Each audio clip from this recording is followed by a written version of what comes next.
Welcome to The Dogs Were Good Again. Every pet parent has had that heart-stopping moment, a door left open, a slipped collar, a gate that did not latch.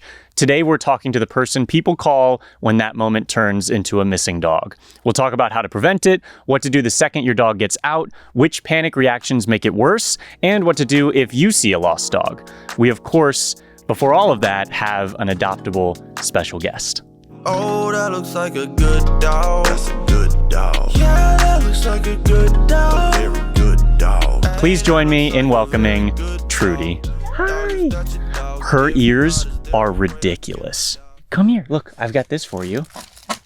Hi, Trudy. Okay, so Trudy's foster is here, so I'm going to try to be more entertaining than the foster, but it might be difficult. So Trudy is a 3-year-old Chihuahua mix. Those are my shoes. She almost could fit in one of my shoes.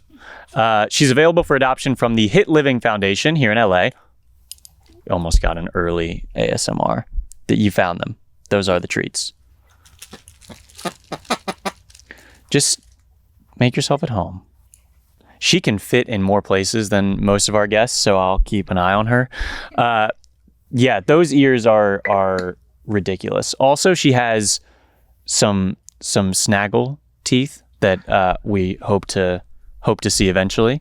I think Cassim said that she's a good Invisalign candidate, so we'll see. Hopefully, she smiles for the camera. Hit Living Foundation says she is a tiny shadow with a big, gentle heart. And once she decides you're her person, she is with you for good. You got it. There you go. She's very precious. She is dog-friendly, indifferent with cats, same, and great with kids. She's currently having a blast with her foster's 70-pound giant schnauzer, Laika. So that's delightful. Very happy for you both. Hit Living says most of the time she's a low-energy sleepy girl, but bring out a fuzzy, squeaky toy, which this duck will pass today, and a whole other Trudy appears. She loves fetch, proudly carries her toys around, and has been known to sneak them under the bed for safekeeping. Is that true? That's true. Wow. Okay, so she's glued to her toys. She likes hair scrunchies. She could probably wear them as a necklace. According to her foster, she does get the zoomies multiple times a day, so maybe we'll see a zoomie. She sleeps soundly in her crate and is working on house training, improving steadily with a consistent potty schedule. She walks very well on a leash, and essentially she is just looking for someone to share a couch with, and that could be you. Her adoption fee is sponsored by Dillo-chan. Clap it up. Thank you so much. They say, I'm a cat person, but the boyfriend, not their boyfriend, but the boyfriend, is a dog person who can't currently have a dog. We hope that this helps someone else have that forever friend that we can't have right now. That's very sweet. One more time, clap it up for Dillo-chan. One less barrier between Trudy and her forever home. If you'd like to sponsor a future special guest adoption fee, you can email podcast@weratedogs.com. All right, so our whole episode is about lost dogs, what to do, how to set yourself up for success and not losing your dog, and what to do if you encounter a lost dog. And I've got some stories from both sides of that. The first being when I briefly lost control of this gentleman named Ruff. Early show listeners will remember Ruff. He was an absolute menace in every way. And I was taking him to the vet, and he got loose in our garage. And it's just all cement. It's one floor underneath ground level, and it was very early in the morning, and it's an enclosed space, so like it wasn't the worst thing in the world, but at the same time, anybody could have been pulling in or out or parking, and it could have been really bad. This dog was like having the time of his life sprinting around the garage. It took maybe 5 minutes for me to get him. And what I did, which I'm hoping to learn if it was a good tactic or not when we talk to our expert, but I stopped chasing him and I turned around and ran away from him, and he chased me. And then I was able to get him. So maybe that's a tact. Maybe I had remembered seeing that. and decided to try it because I had lost all hope. I thought he was gone I thought he was just going to be a garage dog from then on out, and running away from him actually worked. So that's the only time a dog in my care got loose. But I've encountered 2 random dogs that were lost. The first time I was walking Doug, my dog before Javier, giant German Shepherd, who's dog reactive. And so we saw this golden retriever, this very I don't want to say beefy. I don't want to fat shame the golden retriever. He was a very thick golden retriever just outside, at the entrance to our apartment building. And Doug and I were getting back from a walk. I couldn't even approach. I could tell that there was nobody around. And so I knew the dog was lost, or I don't know how he got there. But Doug and I couldn't even encounter him because Doug would have tried to eat him. So I called Taylor to come down from our apartment and put a leash on him. And we called the building, and apparently he does this all the time. His name was Cuba, and his parents were at the movies, and he was just out in front of our apartment. He had gotten out of the apartment somehow. In our complex, you can't use the elevators unless you live there. Somehow someone let him down to the ground floor and then let him out of the building. We couldn't figure out how this was possible, but we were able to reunite him eventually, and they were almost too casual about the experience. At some point, the security guard said, "This happens all the time." I don't know how that would be possible, but a golden retriever without a human beside them is certainly cause for concern. That doesn't happen often.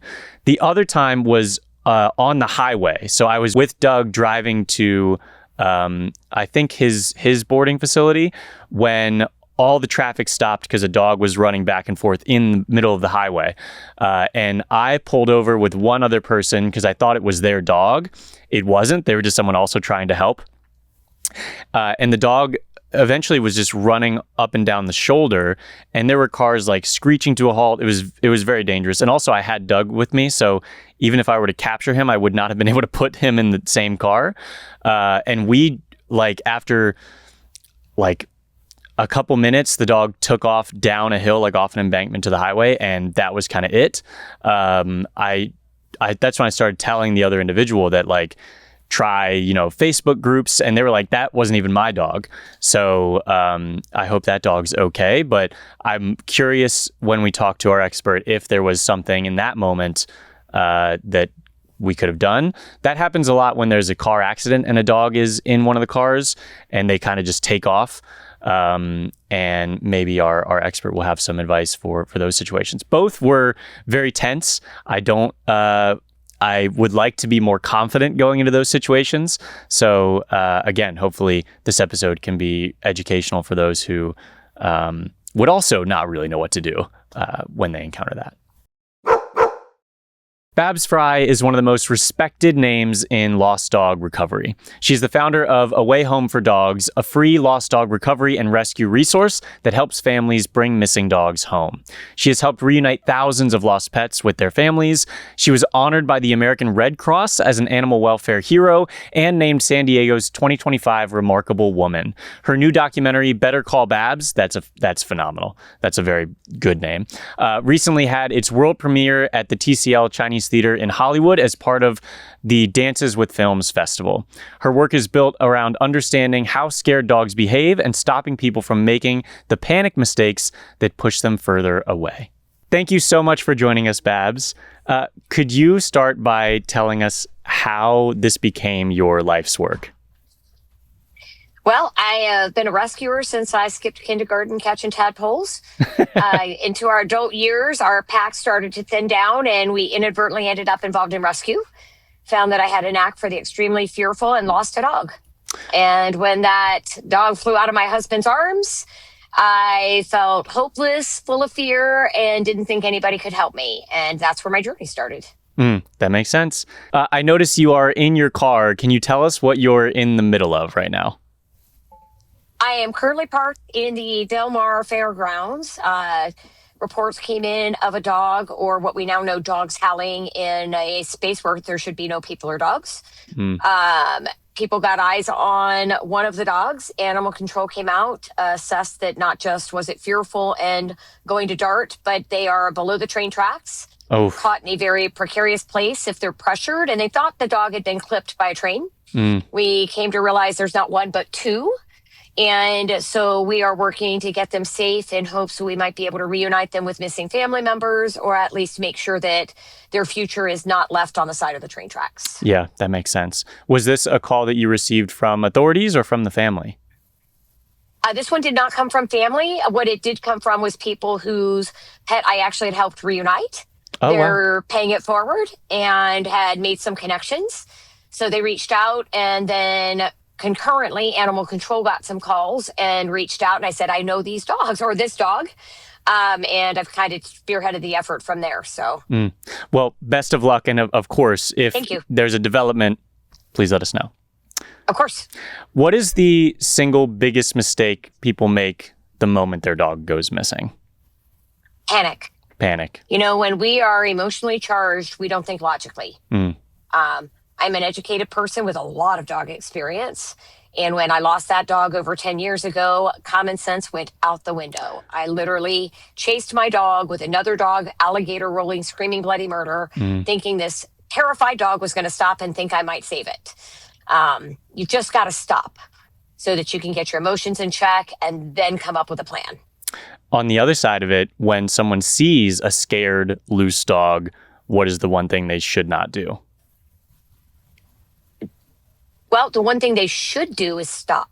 You know, the reality is if you see a loose dog and you do nothing, the dog is operating independently. Then you can navigate whether or not it is going to approach. Just because the dog stops doesn't mean it's going to approach. Sometimes they're assessing an exit route.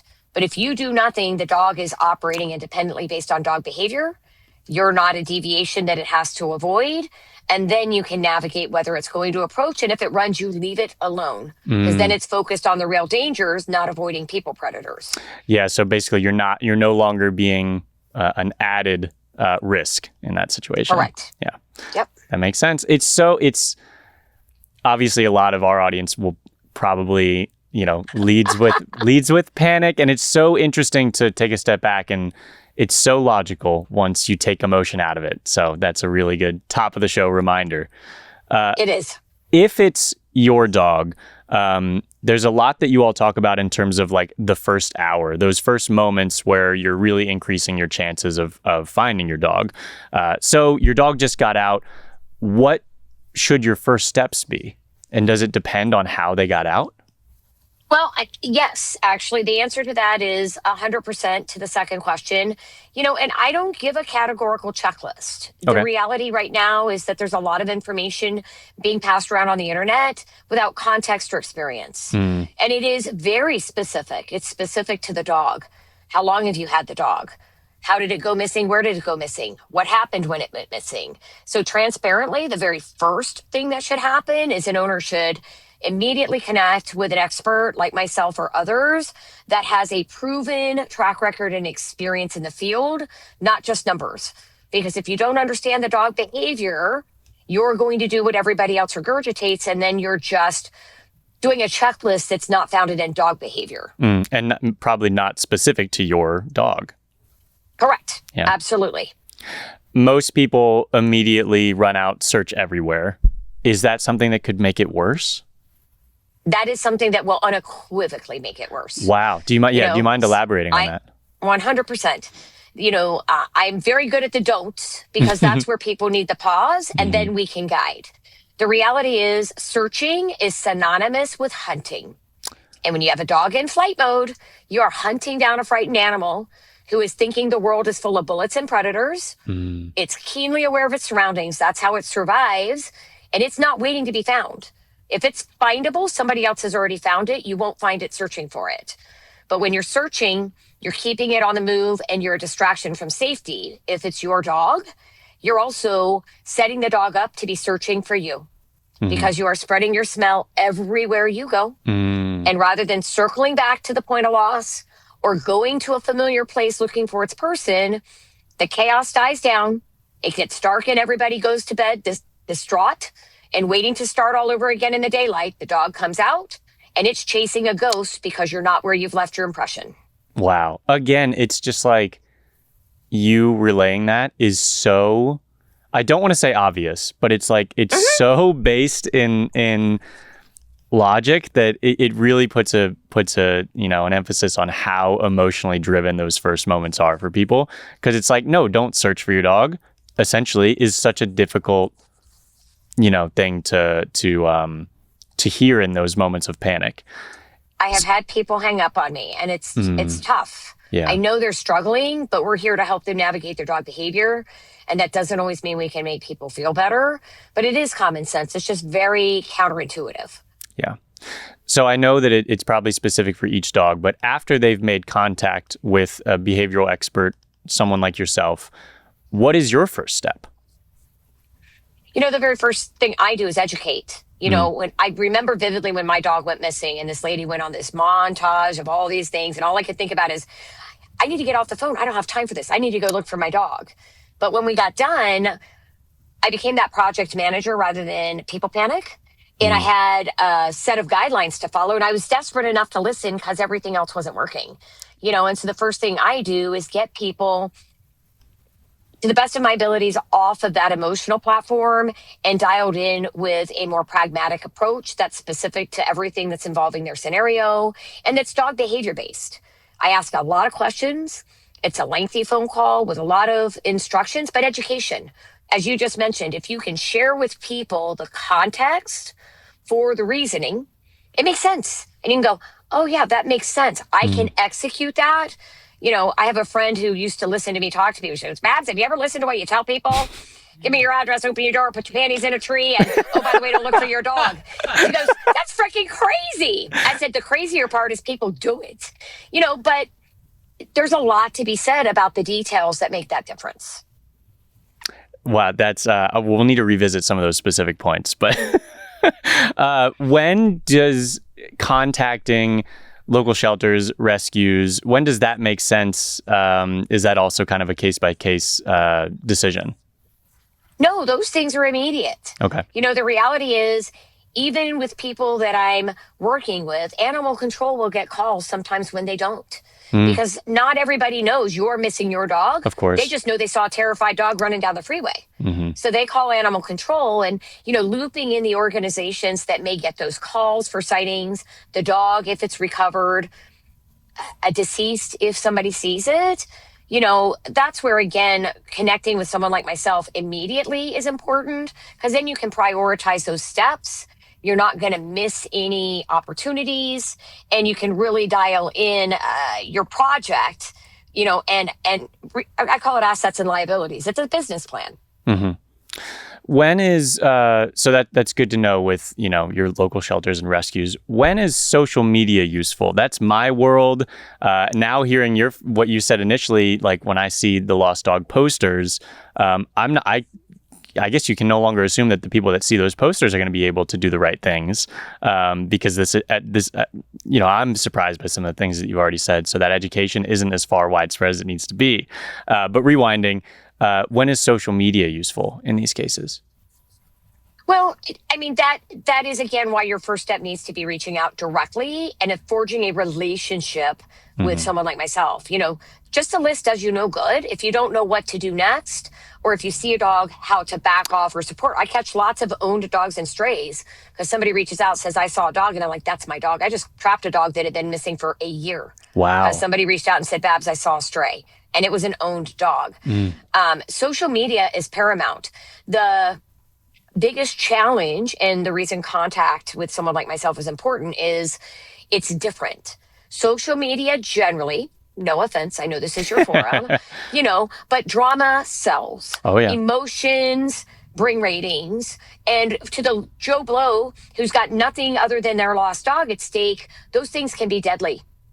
Your job is to connect, but your requirement is to manage the people. If you empower people emotionally, you will jeopardize your dog. Like when I'm dealing with rescues, you don't survive in rescue without being passionate and appealing to your audience emotionally, right? That's how you get donations. But that same approach when a dog is missing will have every person who follows you chasing your dog if they see it and drive it to its death. Yep. That That makes sense. Yeah, like what I alluded to is the average person is gonna do the wrong things when they do encounter the dog. Yep. When something that you say often is report sightings, don't chase. Can you walk us through what that actually looks like? The don't chase goes back to that initial question. In the world of a dog, any movement is chasing. Even if you get sightings and you're racing to the scene, you're chasing. You don't know where the dog is. You're bringing additional chaos and commotion. It is not running after a dog. If you have eyes on a dog, you're chasing in the dog's world. If you're moving the same direction or engaging, just calling out could be chasing. You've just got to stop. And then report as much detail as you can. The reality is you chase the dog for 3 hours. The details of your sighting are far less meaningful to me because those are all evasive maneuvers. And the dog may have been a block from home and you just drove it 5 miles away. Yeah.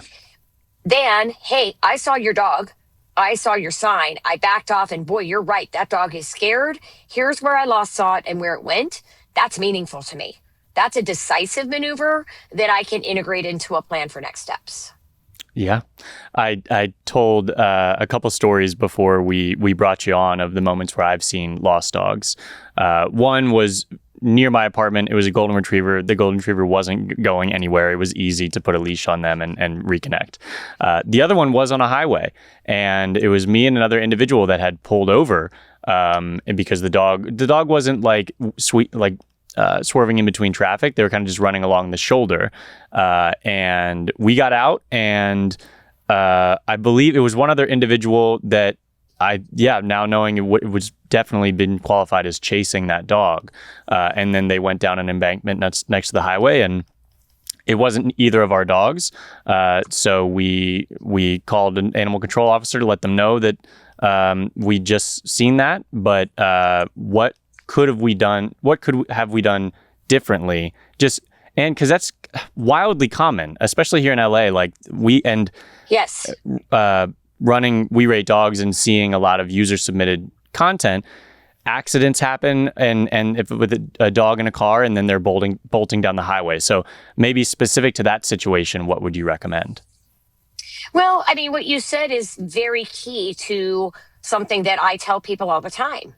The minute we start pursuit, we create the things we're terrified of. I'm glad that dog went down the embankment because frequently what will happen is 99% of the time the dog is running down the shoulder, right?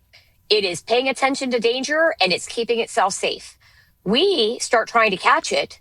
It's more focused on us and it darts right into traffic, trying to avoid us. I'm not going to say it doesn't work. There are people that will always argue, oh, well, do. The reality is more often than not, it carries a significant amount of risk for going the wrong direction that's not worth taking. Yeah. If you do nothing, there's nothing you've affected as it relates to the outcomes. You've got to let the dog navigate its environment.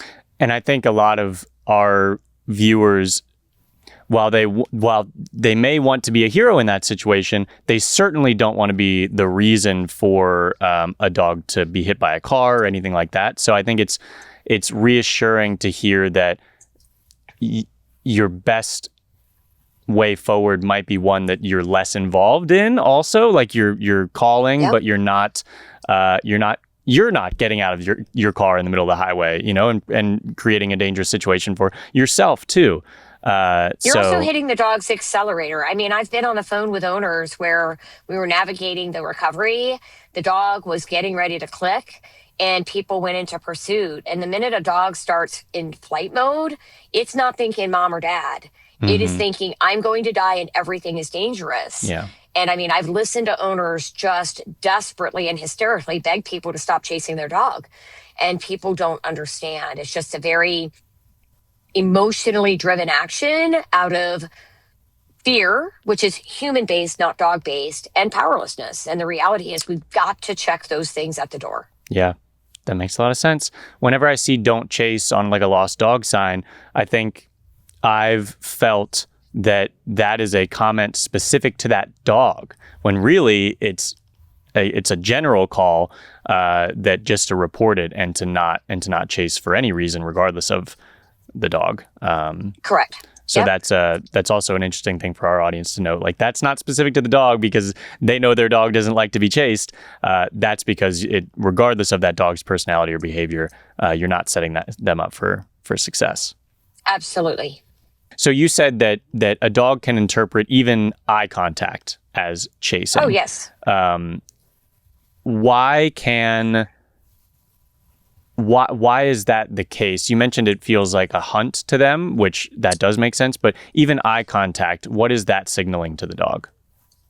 Well, you have to remember, I talk to people frequently about this. You hear people say dogs smell fear. Dogs don't smell fear. They read body language, tone of voice and attitude, energy. You have to remember what these dogs do as animals. They are medical detection. I laugh with people all the time when they're like, "Oh, I left this big scent trail." And I said, when they train a dog for drugs, they don't put a line of cocaine throughout the airport and say, "Find the pound." It's not a trail. Yeah. It's a designated target. And, these are very highly engineered animals that have functions, thoughts, processes, biological reactions, and we have to be aware of how that happens. In the world, it's all about dog behavior. Eye contact is a challenge. Going low the wrong way is predatorial. It's not approachable. Tone of voice and attitude, I talk to people all the time about that. I mean, I tell owners, don't call out to your dog. And they're like, "Oh, well, he would cut me if I called him." And I said, "Yeah, and you're desperate. You call out to your dog. It's not here in George. It's here."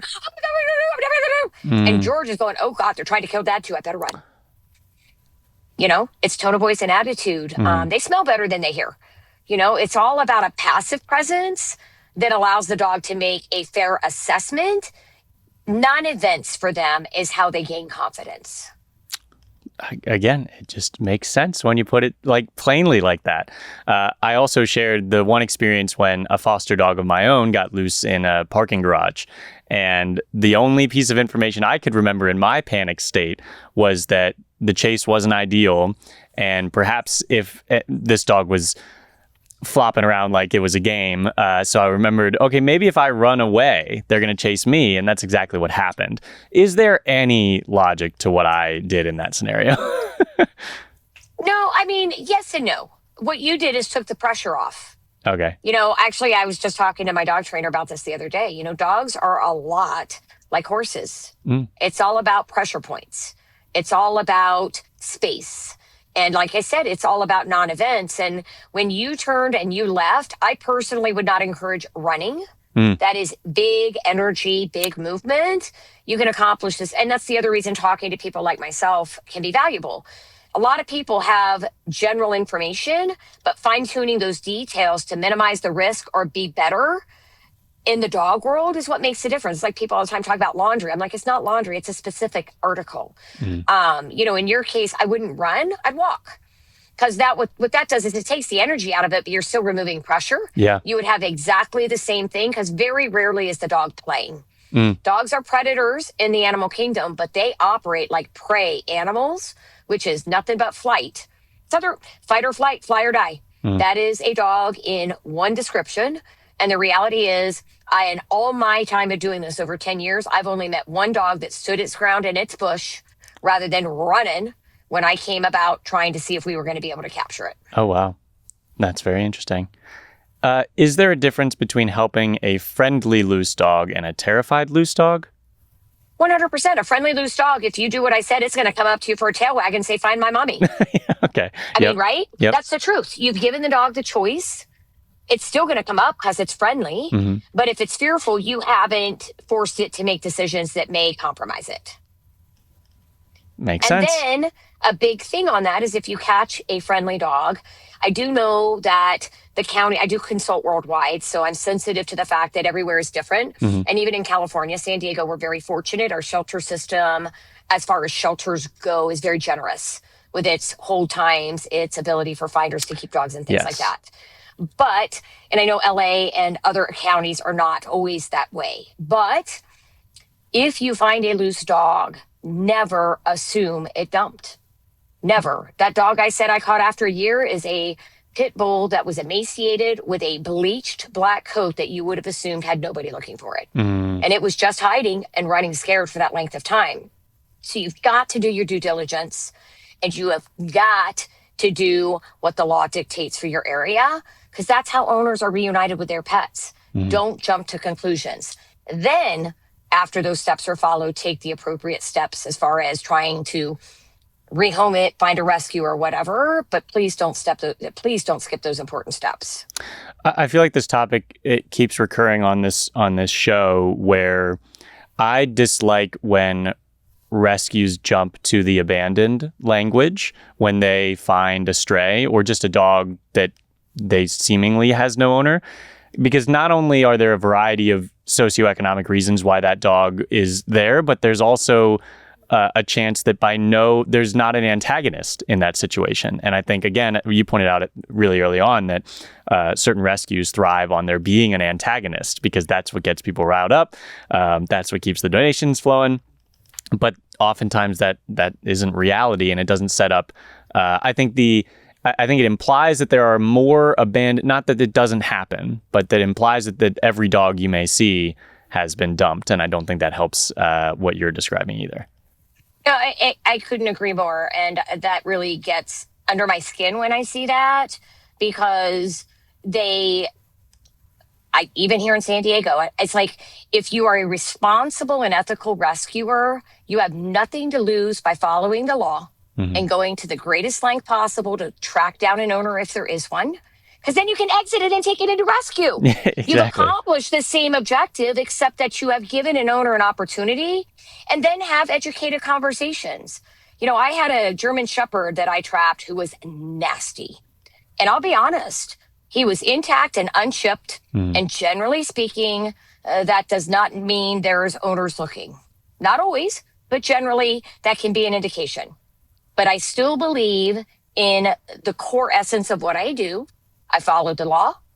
We did the stray hold in my care because the shelter allowed me to do so, because he was very dangerous, and that kept him safe, and it prevented trauma to him. And an owner came looking for that dog that had been looking for their dog for 9 months. Wow. And if we'd all assumed that dog was dumped and then it got euthanized because he was unplaceable, because he was dangerous, and a German Shepherd, that poor family wouldn't be crying tears of joy. They would still be going to bed at night with their kids crying, wondering when their dog's going to come home. Yeah. And that's the truth. You can't make those conclusions. It's a very... That's another show. I could go on for hours. Oh, so could I. So could I, Babs. Talking about switching gears a little bit to prevention, because you can set yourself up for success and lessen the chances of this happening. What should every pet parent have in place before anything ever goes wrong? I know you might not have a checklist, but what comes to mind? I'm all about education and prevention. It's the what do you do when your dog goes missing that doesn't have that cut and dry. And, something you mentioned earlier, and I really just want to emphasize again quickly, going back to social media, is there's just a lot of haters and judgers out there, and rescues included, that when somebody loses a dog, they jump to a lot of hate. And I'm here to tell you, I lost a dog. And if I had not lost that dog, I would not be able to do the work that I do today. The reality is dogs think for themselves. People make mistakes, emergencies happen, third parties get involved. It's not helpful to anybody or any dog by coming from a place of judgment. From a preventative measure, personally, the first thing I always recommend is I personally advocate for a martingale collar or a slip lead that has a tab. A lot of dogs, fearful owners and rescues go to a harness because of that illusion of security, because it's got all that material. The reality is it is just like a t-shirt in a bra or a football jersey. The minute that dog stops or panics, its body parts change. 50% of the calls I get are from stunned owners or rescues of a dog that slipped a harness. I don't care what type or how tight, it will come off. That's a fact. It's dynamics. It's body dynamics. So that's number one. I personally am an advocate for crate training. The reality is if your dog is crate trained and it gets loose and I have to trap it, my trap is just a crate with an automatic door on it. If your dog is crate averse, it's going to be a lot less likely to want to go in a trap. It also prevents darting out the door when something unexpected happens, so on and so forth. My big piece, the prevention comes a lot more with known dogs and third parties or newly known dogs. Newly known dogs, you need to assume that dog will run from anything. I don't care who you got it from and how you got it. That dog is in a new place and flight is going to be its response. Slow and steady wins the race. You've got a lifetime to teach the dog all these things you think it needs to experience. Controlled settings, in home, on a leash. Don't just cut it loose in a backyard. I personally am not a massive advocate of unsupervised dogs in the backyard. Things happen. They are going to find ways out. Yep. When you have a third party, you need to assume your dog will be afraid of everything, and don't assume it's going to be a walk in the park, because it doesn't always work out that way. And when you're gone, your dog's security blanket is not present. You don't know what your dog is like. When people lose their dogs, I ask, has it ever gotten out before? Of course, they immediately think I'm talking judgment. My question is, what's your dog going to behave like? Because you get the person who's like, oh yeah, my dog's super friendly. It gets out all the time, but it always comes back. Well, your dog is not that friendly when it's by itself, or at least once somebody would have caught it, right? It's not letting people catch it. Or the flip side is, you've got that dog who has never gotten out, so you really don't know what it's going to behave like when it's not with you. So prevention is key for sure. I think one thing, we've told a lot of stories of reunifications. We even had enough content to do a top 10 reunifications of all time, where like the top 3 dogs had been missing or lost for like a decade. It's absurd. But the story always came down to a microchip. So maybe talk a little bit about how microchips play a role in reunification. 100%. And the reason I don't go there, and I probably should, is if I have to get involved, generally speaking, a microchip is only good if somebody catches the dog or it's injured or deceased. Very true. It is not a GPS. I really want to make that clear. Yep. People really do believe sometimes it's a GPS tracker. GPS trackers don't mean you can catch your dog, but it can be a very good way to have a good plan that saves you a lot of postering and get ahead of your dog early on. There's some that I care for, some that I don't. The microchip is not a GPS, but the microchip is for life. You do not need to pay fees. You do not need to pay renewals. Those are sales pitches, so you can have add-ons. I'm not saying don't do it, but I do have a lot of people that never update their microchip because they think that they have to pay to do so. That phone number can be updated for life, no matter what microchip company you have. It's important that phone number be kept accurate, because people will find a dog, they will take it in, it will get scanned, and then they take it home. And not all vet clinics get a number of the person who came in to scan the dog. So now somebody found I have a person right now, somebody found their dog, took it into the vet. The microchip company has a record of the vet calling, but the vet did not get any contact information. Wow. So there's no way to reunite them. Yeah. Microchips are really important, and it doesn't matter how young. And I got news for you. It's a big needle, but it's not deadly. They don't have to wait until they're under anesthesia, because there are some clinics out there that I've heard tell people that a microchip is a must. It also gives people closure. Yes. The reality is, if your dog is microchipped and it is injured or deceased, you're going to get a phone call. And then you can make decisions about end of life or medical care. Without that, you don't get to do that. Another thing that is super helpful is collars with ID. And a lot of people, tags come off when dogs run. It's great for the friendly dog. But if you're so inclined, take a black Sharpie and write a phone number on the collar. It's not coming off. And as long as the collar stays on the dog, it's another great way to, keep things connected. It's also a great idea to have emergency contacts. A lot of times these dogs will go missing because of fatal car accidents. Yeah. Or you just end up in the hospital, but you're not immediately available. Additional phone numbers are super important. If you want to be super crazy, keep a Ziploc bag that you rotate every couple of weeks with, dirty t-shirt in it. So if something happens, somebody can get access to it. I want to revisit that as a tactic that you use. But so I guess what I would like to instill in this audience is to update those microchips. And there's no shortage of information that you want to have readily available if the worst were to happen.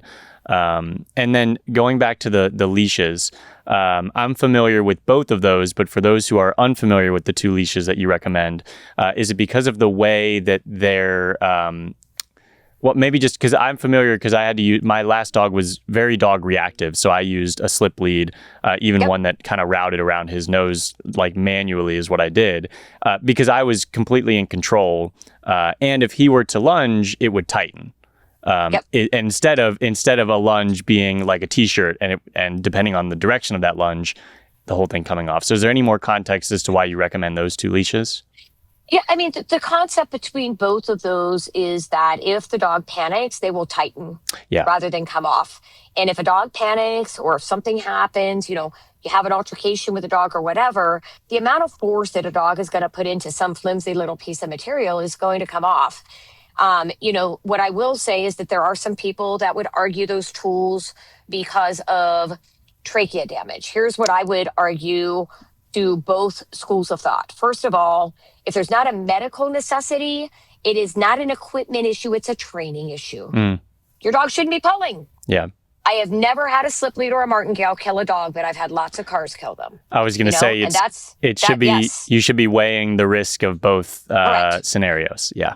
Now, if you have a medical condition, whether it be a trachea issue or some of the more long-backed dogs, they don't recommend that kind of pressure on the neck, then what you can do is get a safety clip and clip your harness to the martingale collar, properly fitted. So you're going to have a mess. When that harness comes off, you are going to have a mess, but you will have your dog. Yeah. So that's another way so that your leash is still attached to the harness, but you have a safety backup if something catastrophic should happen and that harness comes off. Makes sense. I appreciate you clarifying that. When it comes to GPS, is there something you recommend? Is there a GPS you recommend over others, and how? What I think you alluded to that you're getting like a head start in your journey if you do have a GPS. Is that Correct. accurate? Yes. So there's two factors to approach. First, I want to address very quickly AirTags, because a lot of people go to them that are Apple users and they're amazing. They are not amazing when your dog is missing. They may be proof of life or something is carrying your animal around, but you have to remember the way AirTags work. You have to be within a certain distance. I don't think anybody really understands the technology about how quickly and how far they ping. I have had an owner with an AirTag and it was helpful, but there were times when we knew we were within feet according to the AirTag, but the dog was not there. If you don't know how to use it, it's much more sporadic and intermittent. So I do not recommend them as the exclusive means for keeping track of your dog. That being said, I personally, because of what I do, GPS is insurance. It doesn't mean you can know where your dog is and not be able to catch it. Of course. But if you have the information and have the guidance of somebody who knows how to navigate it, I personally did a side-by-side between Tractive and Fi because both of them had reached out.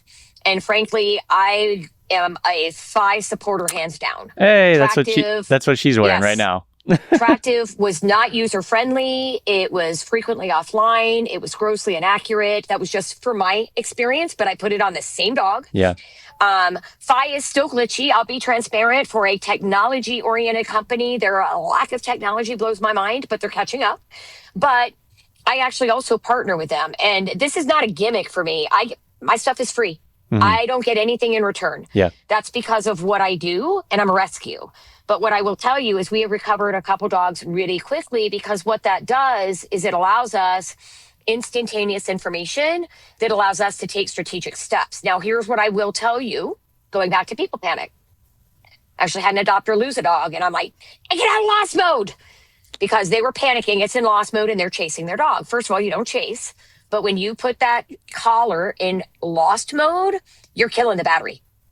So now, rather than having a good GPS for a couple of weeks while you're navigating where the dog might pattern to or hunker down, you just burned a day and a half and you're done if the dog is in fact in flight mode. So again, that's where it may be beneficial to have someone like myself or others who are familiar with the devices and lost dog behavior, because what I was able to do is get this person back to the point of loss, have her do very specific things, and then we knew when the dog was coming back and we were prepared for it, but we weren't killing the battery either. Makes sense. Yeah, no, I appreciate that. And they're satellite based. I mean, that's the big difference. They're satellite based, so they're real time. And most trackers are set up to kind of like Bluetooth and Wi-Fi on your phone. They go to the Wi-Fi, then they go to your phone, and then they, as a last resort, go to the satellite. Yeah, I've had an AirTag in my suitcase before for international trips, and you're kind of just waiting to get Wi-Fi to see if your suitcase made it with you. Right. So yeah. I'd like to talk for a moment. We Rate Dogs. We specialize in some of the more dramatic full stories that happen when it comes to lost dogs. But do you have any signature cases? Like, for example, the longest a dog has been missing that you helped reunite? I knew you were going to ask me that question, and it changes with time. But there is one story that will stay with me forever. It is not the dog that was gone the longest. And transparently, it wasn't even finding. This was the hardest dog I've ever had to catch. This was a dog named Junie. She was an extremely fearful Alabama chained mama dog that had gone into rescue and was placed, and her lovely family lived in New York. Family member had passed. The family member owned a cabin on a 1 square mile off-grid, like I'm talking outhouses and solar power is all they have, 1 mile off the coast of Maine. They were there for summer to kind of a celebration of life for this family member that had passed. And then we're going to do his memorial. And somebody made a very innocent mistake and the dog went missing. And you would say, how can you not catch a dog that is on a 1 square mile island? Except that she proved everything I always tell people. I have yet to encounter a dog that would starve to death, die of dehydration, or die of the elements. And that's truth.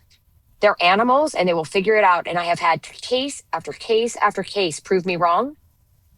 This dog was on that 1 square mile island for 266 days. Wow. And 265 nights, including the worst winter they had ever experienced. But she was she was a blue lacy mix. So she has probably some coyote in her.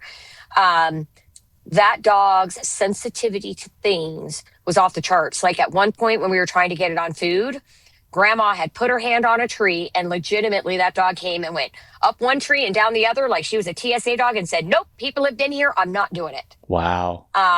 She was crate aversive, so she would not go in a trap. We had to literally boat over equipment for specialty equipment. We went through a hunting season. It was by far the most. I literally slept with these people in my ear for 90 days because we had a type of equipment set up that had to be monitored live. And so I was watching cameras. We listened to each other potty and snore. They missed the birth of, I get really emotional about this one.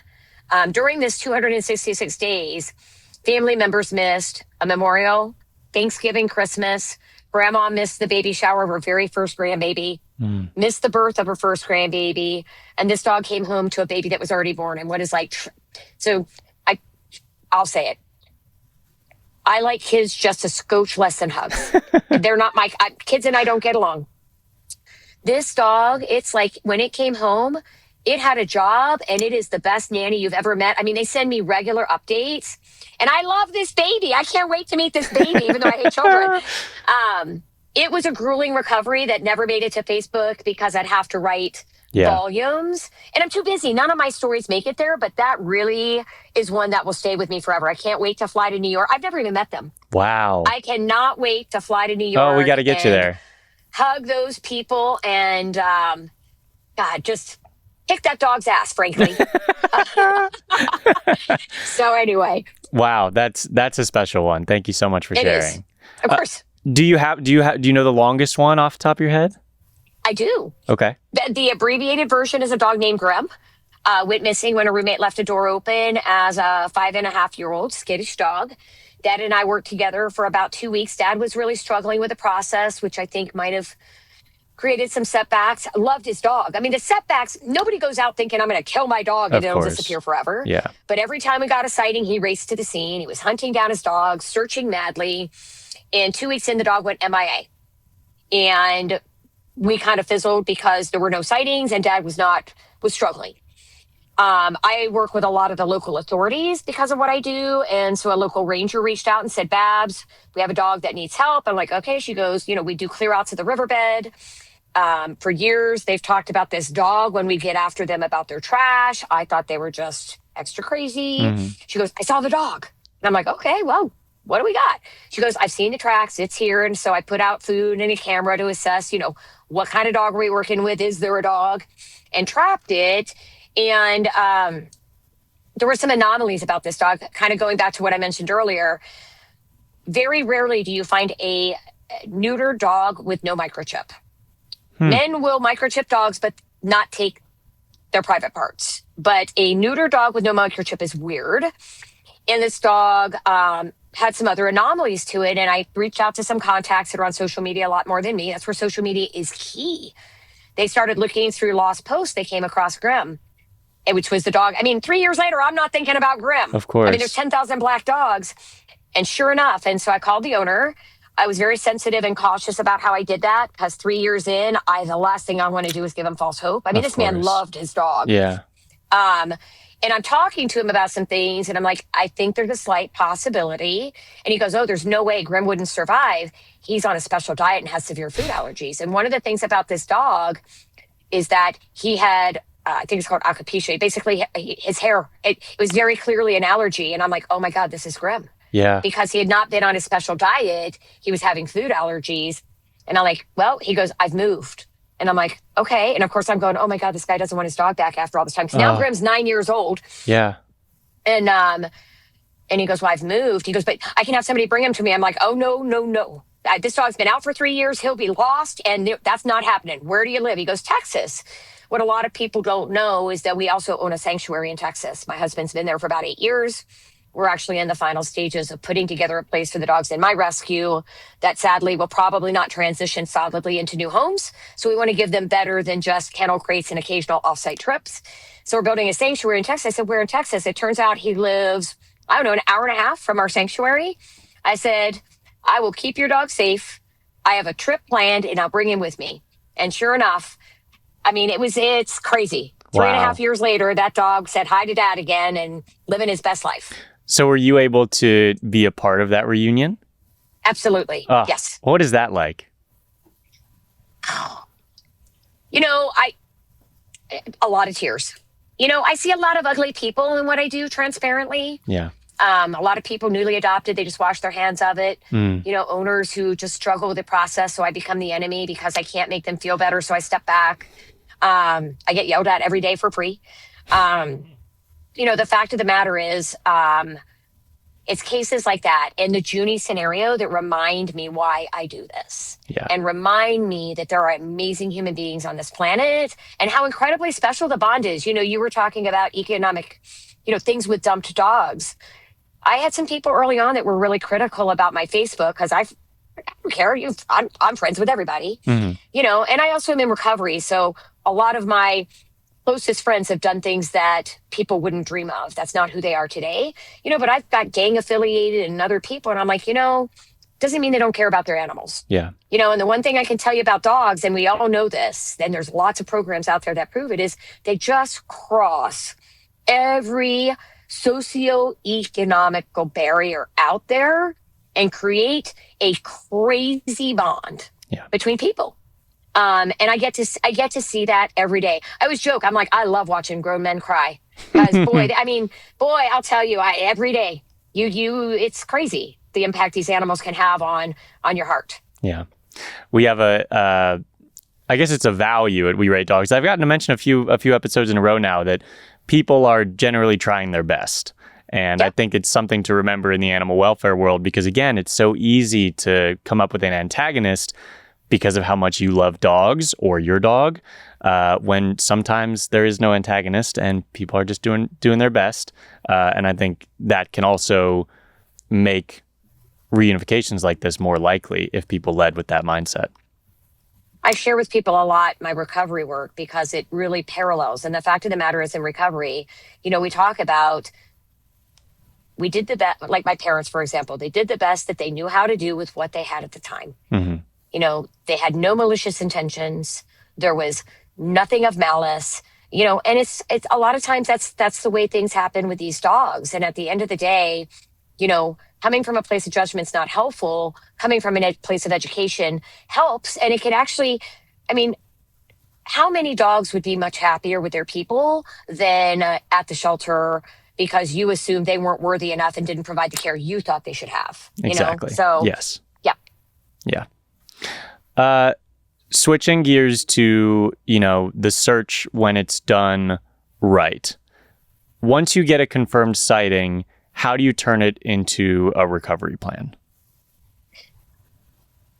it is so important that you connect with somebody that understands dog behavior.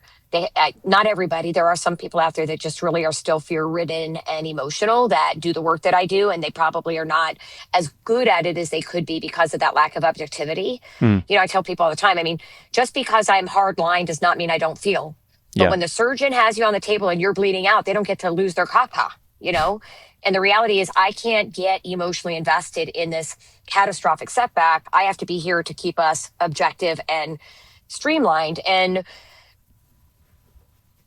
involvement of somebody that knows what they're doing is key. It's not just that first sighting, it's all of the process because every detail is different. Sometimes that first sighting is a do nothing. Yeah. Other times that first sighting means, okay, it's alive, it's 5 miles away, and it's running. Or that first sighting ties into a sighting 2 weeks later that's in the same place. Now we've got action steps because there's a good chance the dog has been there. Yeah. And that's where you just got to lose that word search. It is recovery, not search. It is about a very passive, calculated, strategic approach founded on experience and dog behavior that sadly is a niche. Yeah. It's not that I have had people say I have a God complex. Trust me, I would be okay to go back under my rock. I don't sleep. I answer my phone 24/7 and I get signed up for a ton of train wrecks because I don't know how to say no or say, sorry, you're not listening. I can't help you. But you've got to put all that stuff on. There's a dog right now, transparently, that jumped off a cliff because it was so emotionally driven. When they started to get information and sightings, it was panic, do, check in, and the damage was done. Mm. And they pushed that dog right off of the place it had been for 4 or 5 days and not dead. And didn't go about it in a way that wasn't threatening to the dog. We get so consumed with fear, we just don't know how to step back. And it's so like you're often it's not like people are chronic, losers of dogs. Like people are going through this for the first time. Yes. Rarely, maybe you get someone who's had something similar happen to them once before. So it does make sense why step one is to consult someone that does this, because you're in over your head. The moment it happens, you're essentially over your head because you don't have experience with it. Hopefully this is a video that helps people out and helps lessen the chances and gives some people an idea of those first couple steps. But ultimately, you've got the experience. People like you have the experience, and the people that are suffering through it have none. Well, and they need hope. The whole world out there will tell you that your dog's stolen or eaten by coyotes. Yes. I mean, the dog I trapped yesterday was seen being dragged off by coyotes. Oh, wow. And it was out there for 6 weeks. Now, even because there was video footage, I opted not to see it because I've heard things people should not hear, and I already have the visuals. But they were very, very adamant about it. And a week later, I got a call, and that dog was not dead. And in fact, his wounds are superficial at best. Not what I had expected. Wow. It's almost such a common... I see it so often now, thermal drone footage of people finding dogs. There's so much content of that out there that it's now like a common AI prompt. Because you're going to make me be controversial, but keep going. No. That's totally fine. Won't be the first time we've gotten controversial on here, but essentially that is it's now... I'm adamantly against it. Really? Okay. Yes. Please, I'll just let you take it from there. So the use of drones, I do have a story about a dog who was lured using a drone dangling a sausage. What do you think about that? Let me tell you something. Okay. Here's my beef with the drone craze. The first thing I want to remind everybody of, and that we talked about, is these are animals that are keenly aware of things, right? Yes. I think we can all agree that a dog can hear a dog whistle, right? You know what a dog whistle is? Mm-hmm. We don't hear that. They can hear a drone. They are keenly aware of electromagnetic fields. That's how they alert and predict medical events and even earthquakes. Yep. I guarantee you they know that drone is there. Mm-hmm. And my struggle is twofold. Drone operators can only tout their success rates. They have no idea when they have completely spooked a dog out of the area and compromised a recovery. I will also tell you that they have cameras and sensationalism sells. So there's all sorts of footage of that out there. Can I also tell you what I see that just makes my heart sink? And I'm not saying they don't find dogs. What I'm saying is, generally speaking, there are a lot of cases where the dog would have been found otherwise, but drone operators don't know that. Of course. And cases where dogs may have been spooked off and they don't even know it. I was working with an owner against my advice. They got a thermal drone person found the dog had been injured, and told them the dog would never make it back. That dog would absolutely have overcome its physical limitations if people had backed off. They don't realize they got lucky, because the other thing that I frequently see with drone operators, there's one of them out there just, oh my God, hurry up, run faster, scream, yell. If that was a scared shitless dog, that is not dog behavior based, and that is a great way to take an opportunity and kiss it out the window. And so most drone operators are very good at what they do. The reality is very few of them really understand fearful dog behavior in uncontrolled settings operating on that raw instinctual response. And frankly, I feel the same way about scent hounds generally. Scent hounds are very good at what they do, and there's a time and a place for them. But I have had more dogs chased out of areas by coyotes on a leash attached to a stranger, because those tracking dogs know exactly what they're looking for. And it comes from a place of honesty and experience, because I do this for free. This is not a competition. I have no desire whatsoever in competing. But those organizations typically have no recovery experience. They're not trappers. So it can really compromise the well-being of a dog. It sounds like That's my soap opera. No, that's perfectly reasonable. It sounds like a lot of survivorship bias when it comes to the drones, where they can only count their successes. They have no idea how many opportunities they've missed, or as you pointed out, how easy that dog may have been caught otherwise. Correct. So interesting. So when you mention cameras, maybe talk a little bit about how you use cameras and when they help. Cameras are a really good tool because it gets rid of people. You don't go fish with cameras. Occasionally I'll go fish or have an owner go fish on a very, very low level. The reality is a camera can be used to assess if the dog is in the area when human presence might spook it off. Again, that's when it's combined with field experience, because what I will use it for frequently is my gut feelings, because I have the objectivity and experience to kind of lead with that. But you can set up food with strong smells to draw. I just had this conversation with an owner whose dog is missing up in Colorado. They got cameras. They're all excited. They want to put them out. And I'm like, you got nowhere to put them and you got bears. You start putting chicken broth in a tree and a bunch of kibble on the ground, you're going to have all the bears there before your dog shows up. We need a pattern that we can then utilize cameras to confirm. The other thing I'll do with cameras is sometimes assess dog behavior. What is that dog going to do when the scent, that Junie, that dog was a classic example. We had Dad drop a sock in the middle of the intersection where she was crossing. It's an intersection, it's an island, but there's an intersection. That dog avoided that intersection for 3 days. I knew that dog wasn't coming to Dad. And that dog loves Dad. Had nothing to do with that. It had to do with a very fine line of life and death decision-making the dog was operating on. So cameras can be super helpful to assess, what are we dealing with? What are our action steps going to look like?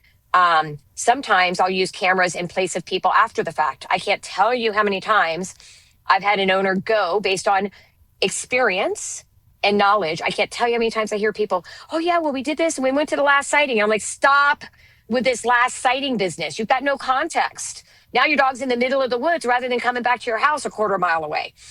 But with details, sometimes I'll have an owner go sit and be present. I have every reason to believe that dog is there and should be there, and it doesn't show up. So I'll leave a camera, see if it shows up after the parent leaves. If it does, we replace the parent with a trap. But I've also had a dog more than once come back.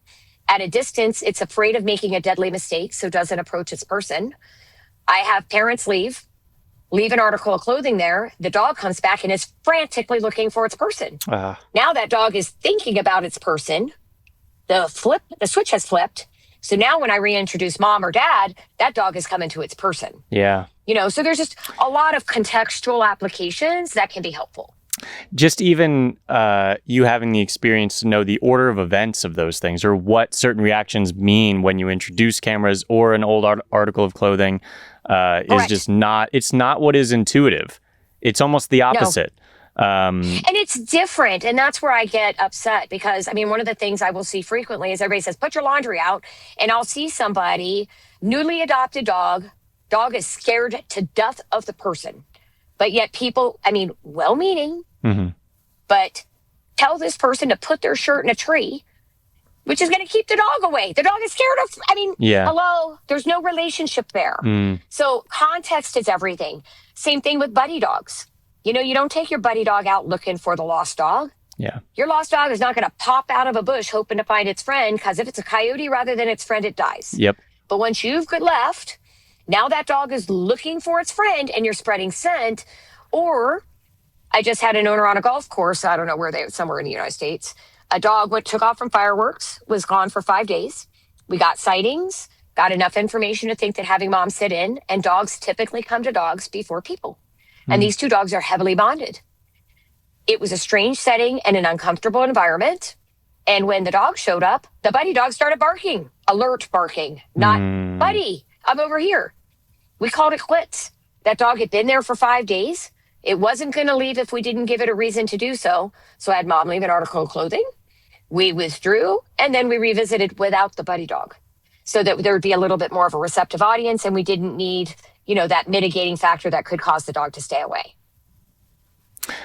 My last question before we wrap it up and hear what you've got going on right now is, in the moments where I guess maybe hope is fading. You've already talked about some pretty wild reunions, so hopefully that's reassuring for people. But in the moments when your hope is fading a little bit and you're talking to a family that is losing some motivation with the recovery effort, how do you keep it alive? How do you keep a realistic but the motivation really? I assume you do have to. Not abandon is the wrong word, but I assume you do have to call it quits on sometimes. Well, you don't call it quits, you move on. There's a difference. Yeah. I don't know how to tell people to quit and to not have hope. Of course. Because I have seen crazy things. Yeah. The flip side to that, and I'm very transparent with owners, is I'm not here to take them up on a hot air balloon ride to pop it. I'm very realistic. I'm very practical. I share a lot of stories to keep people motivated and hopeful. Because I'm in recovery, I'm spiritual.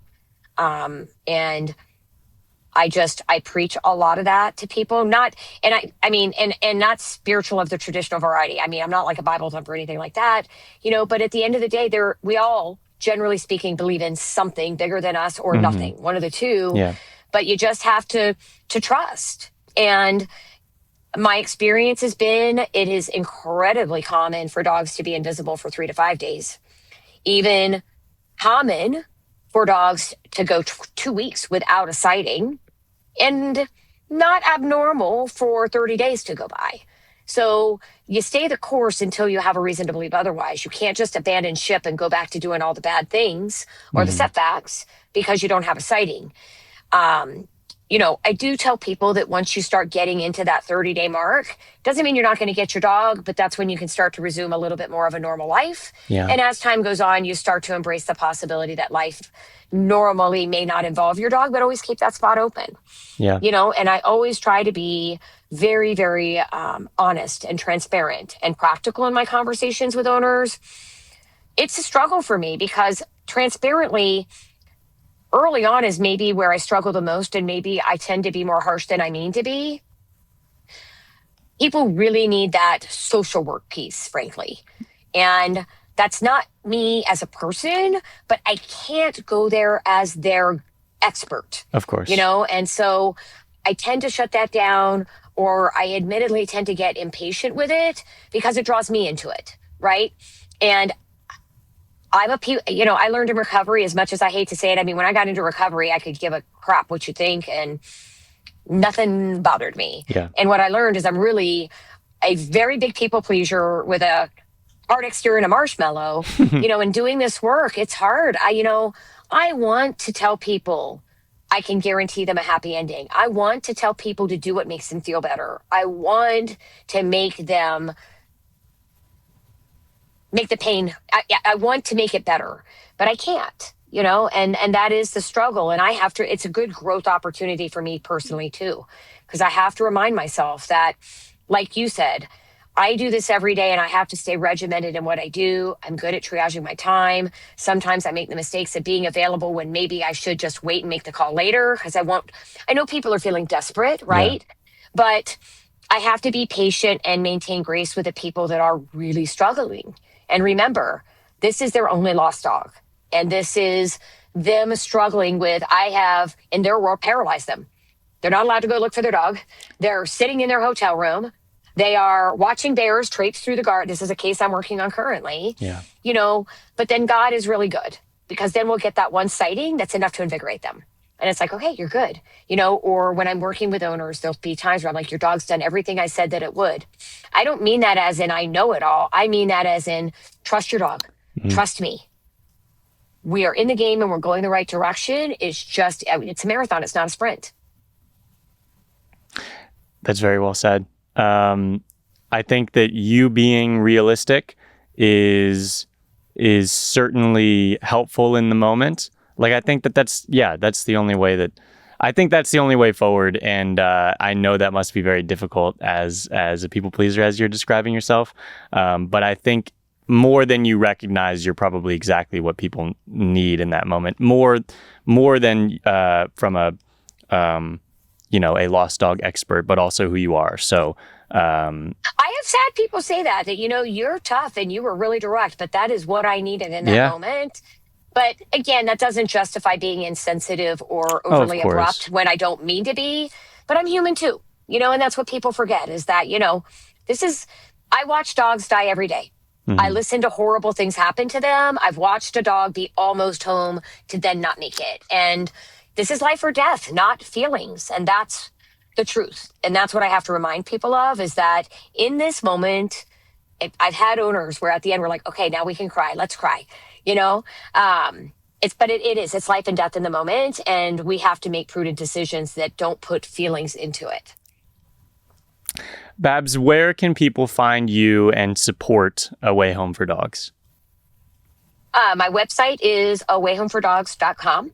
Everything you need is on there. A form for filling out a lost dog form, a form for filling out a fawn dog, our dogs that sadly never had owners come forward that unfortunately would not have survived the shelter system that we subsequently have rehabilitated, ways to donate, and my cell phone number, 619-249-2221. I can't always answer the phone, but I answer it 24/7.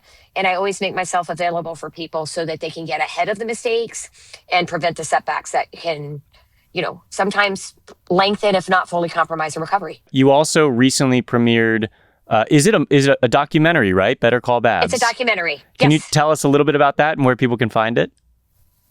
So on our website, there is an interest list. It's still very early on in the screening phases. So I've learned a lot about La La Land. It's very regimented and you can do certain things, but not certain things, or it limits where you can go with it. Yep. It recently premiered in Hollywood, and I think we're actually submitting it to a couple other film festivals and putting it out there to see where we might get it programmed or marketed. But on the website, there's an interest list. So you can fill out that form and then you'll get spammed with all of the viewing opportunities as they become available. And then I'm sure at some point it'll probably be a YouTube or I don't know. I just show up where I'm told. I'm not very good about self-promotion, and so I'm just doing as I'm told to support the effort.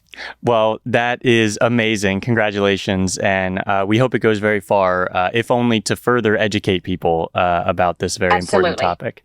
And thank you for having me on to educate people. Of course. I do this because I was all about, you said it earlier, this is such general information, but it's not out there. The education is not out there, and it does really make a big difference. Yeah.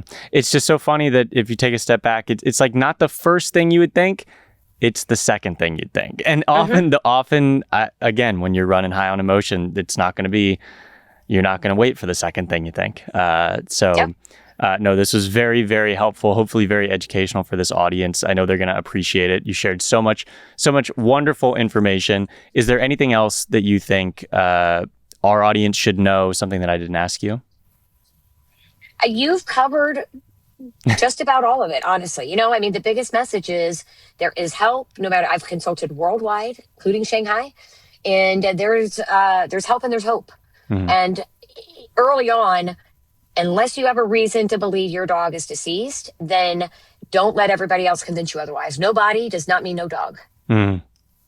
Very well said. Babs, thank you so much for joining us today. It was an absolute pleasure. One of my favorite episodes we've done, and you say that to everyone, I'm sure. No. I will say that Trudy being in my lap the whole time was helpful for me. Yes. Yes. So she is a chill cucumber, man. I know. Perfect. I love her. A great advertisement for both of you in this episode. So as a reminder, this angel who's been in my lap for 90 minutes now is adoptable. She could be in your lap very quickly. She's 3 years old. She's available for adoption from Hit Living here in LA. She's an absolute delight.